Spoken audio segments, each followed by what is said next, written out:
Ok, ça tourne. Alors du coup, je peux dire que ça a commencé un peu comme un coup sur la tête.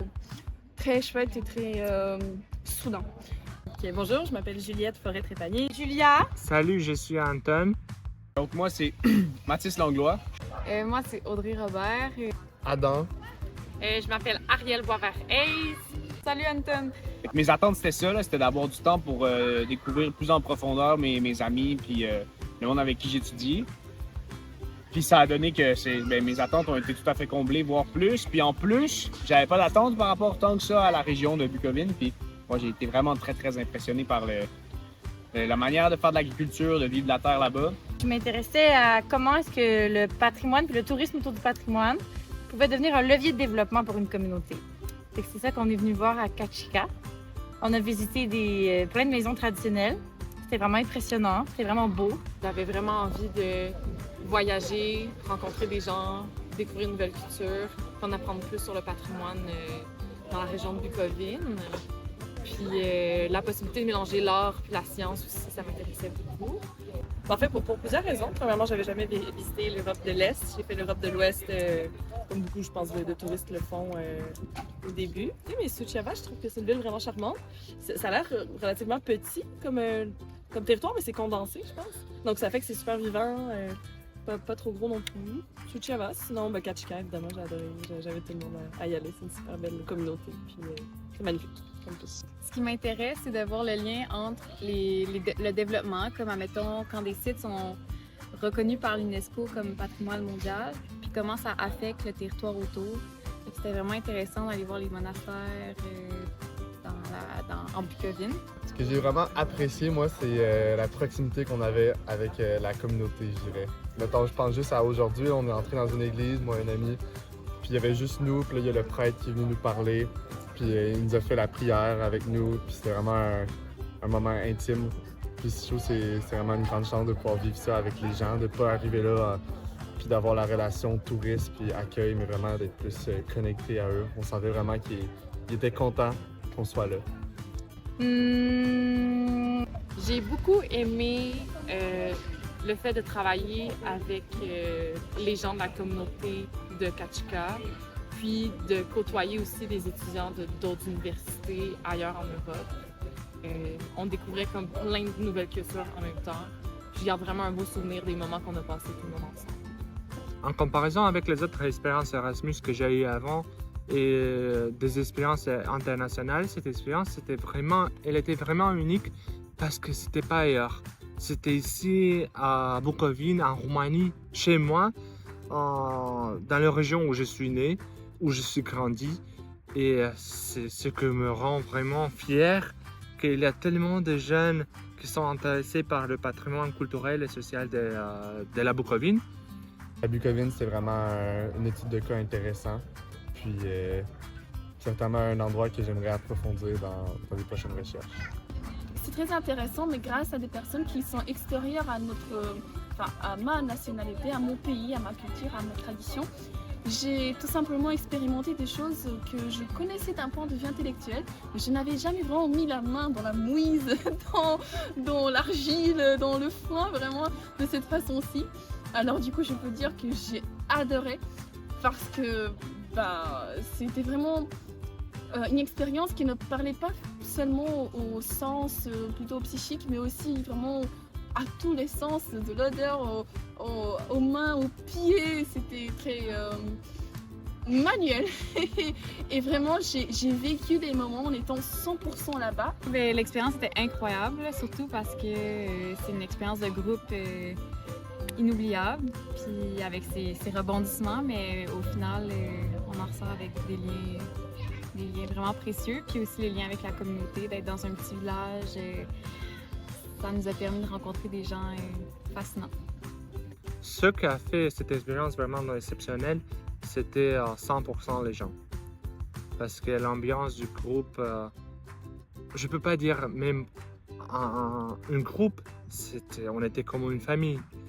Une famille de plusieurs nationalités, qui sont venus de plusieurs pays. Les Canadiens, les Allemands, les Polonais, les Roumains aussi. On a créé quelque chose de vraiment unique ensemble. Bon, un de mes moments favoris, c'est quand on a tous plongé dans le je peux pas dire un lac, c'est plus un étang, un étang stagnant, mais quand on s'est tous baignés la soirée où on a fait la fête, tout le monde ensemble, ça s'est fait naturellement, puis vraiment on est comme devenu une espèce de grande famille, tout le monde ensemble, puis on communiquait en anglais, même si l'anglais n'était pas notre langue première à personne, puis ça se faisait fluidement, puis dans le respect, puis dans l'écoute, puis ça a été vraiment une belle réussite, je pense, pour l'école d'été, le mélange de tous les groupes, l'espèce de travail collectif qu'on a fait tous ensemble, c'est vraiment génial. De travailler avec des gens qui ont un background différent de toi, ben, c'est super riche aussi. Ce que j'apprécie beaucoup, qu'il y a tellement de jeunes qui sont venus ici, ils ont partagé avec nous leur curiosité, leur ambiance, leur intérêt pour découvrir la région de la Bukovine. Et pas que découvrir et faire des recherches et faire un projet, mais juste pour voir et pour remarquer comment nous, les Roumains, on vit ici. Et il y a une chose que j'ai vraiment beaucoup appréciée, pas vraiment ma famille, mais moi j'ai apprécié, le fait que à peu près tout le monde qui était là oubliait l'existence du téléphone en fait. Télévision, téléphone, ils n'ont pas existé, ils ont vraiment disparu dans quelque part dans le noir, parce qu'on a passé notre temps à parler entre nous, à dormir, allongés par terre entre les fourmis qui étaient piquantes, et à vivre si amplement le moment, à rire, à danser, à boire aussi, mais vraiment de façon très physique et présente. Et du coup, j'ai adoré ça, le fait que les personnes qui ont été là, elles l'étaient à 100%. Pas seulement de présence, de complaisance, non, c'était vraiment une expérience à 100% dedans. L'idée d'être dans un petit village, de se connecter avec la nature, d'oublier un petit peu des réseaux sociaux, de nos portables en fait, c'était vraiment exceptionnel. Je recommande vraiment à n'importe qui a la possibilité de faire cette école-là, de la faire, parce que c'est vraiment un beau mariage entre différentes cultures. C'est la parfaite occasion pour en apprendre plus sur une autre culture, sur d'autres manières de faire pour sauvegarder le patrimoine, mais aussi d'en apprendre plus sur soi-même au travers de tout ça. J'ai aimé quand on est allé manger chez une personne qui avait son garde-manger plein de cannes de conserve. Parce que moi, je fais plus ça chez moi, puis c'était chouette de voir ça. Je me rappelle très bien que dans les dernières soirées qu'on a passées ensemble, j'ai proposé aux étudiants qu'ils décrivent dans un seul mot leurs expériences ici en Roumanie. Et j'étais vraiment impressionné qu'il y a tellement des étudiants qui ont choisi des mots et qui décrivent en fait mon expérience personnelle.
net sauvage. Si on laisse vraiment notre imagination parler et que on essaie vraiment de lui donner vie, il y a des choses extraordinaires qui puissent arriver.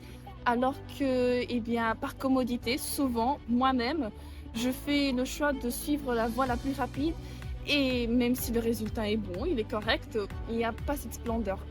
Et ça a été vraiment un moment de découverte des personnes, des relations interpersonnelles qui, je suis heureuse, continuent à me suivre maintenant parce que on a gardé contact, on s'écrit, on se parle et c'est joli.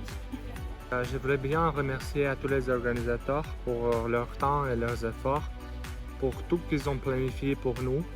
C'était trop bien organisé et planifié, on a profité à 100% et un grand merci pour tout. Aussi, je vous conseille de manger des Mitch à chaque fois que vous le pouvez. OK, j'ai trouvé. C'est les petits chiens. Il y a plein de petits chiens partout. Et là, on peut les caresser, mais pas trop parce qu'ils ont plein de puces, mais ils sont très mignons. Moi, j'ai beaucoup aimé les petits chiens, que les chiens se promènent comme ça. C'est trop mignon, il faut aller voir les chiens. Je recommande fortement d'aller se baigner à la piscine de la Salina à Ketchikan. C'est vraiment une expérience très drôle de se retrouver dans de l'eau et de flotter dans l'eau salée. Je recommande à quelqu'un de venir en Roumanie, il faut essayer la tsuka. C'est goûter aux produits locaux, à l'alcool local. Ça fait aller à la rencontre des gens. Vous n'êtes pas prêts, là. Vous allez voir, là, c'est plus intense que vous pensez, puis c'est trippant. Faut juste en profiter. Je sais pas, rester ouvert. J'ai l'impression qu'en étant ouvert aux autres, il y a plein de gens qui sont venus vers nous. Puis on a vraiment créé quelque chose de beau avec les gens d'ici, puis entre nous aussi.